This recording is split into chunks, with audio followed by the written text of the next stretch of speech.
Hey guys, welcome to Stories Redeemed. I'm Joy, and man, God is at it again. I'm so grateful for how He walks with us, and I'm part of a mom's group that is totally anointed. It's amazing.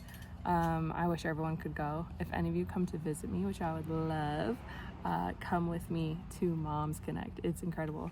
I tell my husband all the time, I'm like, I wish you could just come with me and experience it because it's amazing.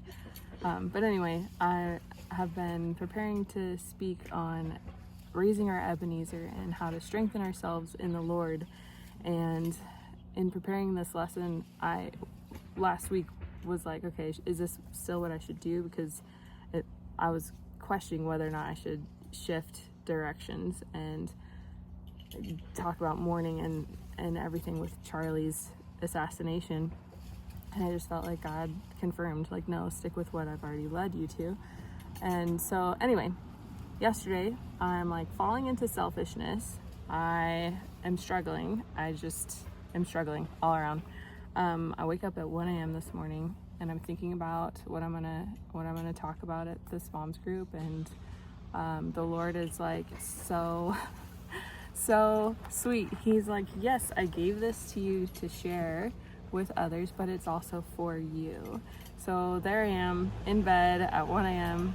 and I'm going over all these moments of raising all my Ebenezers, all these times where the Lord has clearly been a stone of help for me and has provided in miraculous ways and like met me in these sweet, tender moments. And I'm like going over quite a few of them. And one in particular that I was thinking on was a time when I was overseas for summer, came back and was completely like stunned at how quickly our country had changed. Like the culture had shifted, everything was new. I had like reverse culture shock. And I remember just asking God, like, I need more of you. Like, I need more grace, I need more love. Like, could you just fill me and just show me that you are here with me? And He did, in very, very sweet ways. I'm recalling all of this last night. It dawned on me, like, man, if we stay in the stream, you know, like the stream of culture or life, the pace of life, and if we just keep on keeping on, we don't even realize how fast and how far we drift because we're just on this never-ending train. You know, we homeschool and we don't really do apps or social media. Tiny amount of social media, and so to try to not be completely ignorant, I get these emails from Access, which is pretty great if you're not familiar with them, but they will tell you like what the teen slang is and what's trending on TikToks and whatever. And even just reading those emails that I think come maybe once a week, it feels like a lot. It's kind of overwhelming. And so even in trying to keep up with like an email to know the language for these kids, I'm thinking about these kids and how fast things are like thrown their way, and just like trends and things that these tiny little like hormone charged, trying to figure out who they are and how to be comfortable with themselves, little people are trying to navigate in their minds with just like lightning fast speed. And it just made me think, like, man, we need to teach our kids how to slow down. We need to slow down. We need to put a pause on some of the things that are going on around us in life and just stop and help our kids learn how to do that and how to take those breaks.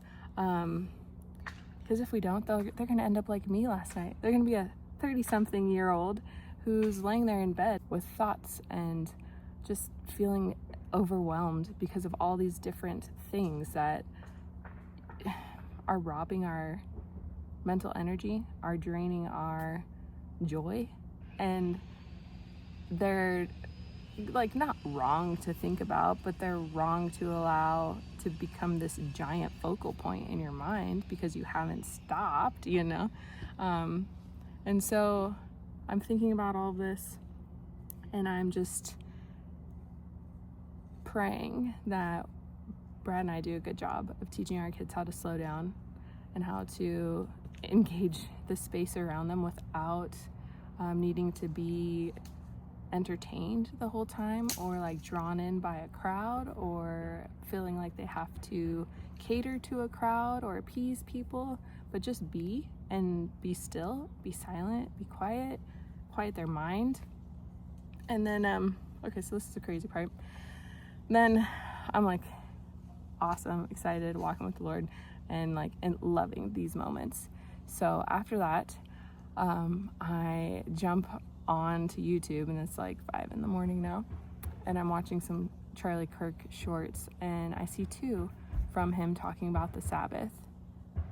You guys, if you haven't seen those, it is so good. His wife Erica talks about how when Charlie started to, I think she said for 3 years they were doing it, where they were truly honoring the Sabbath, and one day a week he'd turn off his phone, he would not watch any news, not do anything but be present with his kids and his family and with the Lord, and how that just like refueled him, charged him up, and prepared him to go out and tackle the next week.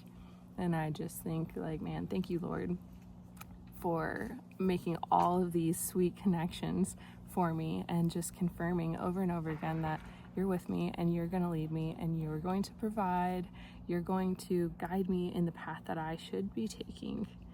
You will ordain my footsteps. So this is my challenge to you guys, my encouragement to you, to just take a break from whatever it is that seems to always draw you, right? Like, or just find that Charlie Kirk video about the Sabbath, watch that, and then challenge yourself to take a Sabbath, truly, every week, one day a week. It is a commandment, and it is hard, but I think that it is going to be so life-giving and rewarding, and it's an example for us to set for our kids in a manner that will fuel them too, and will set them up for success as adults.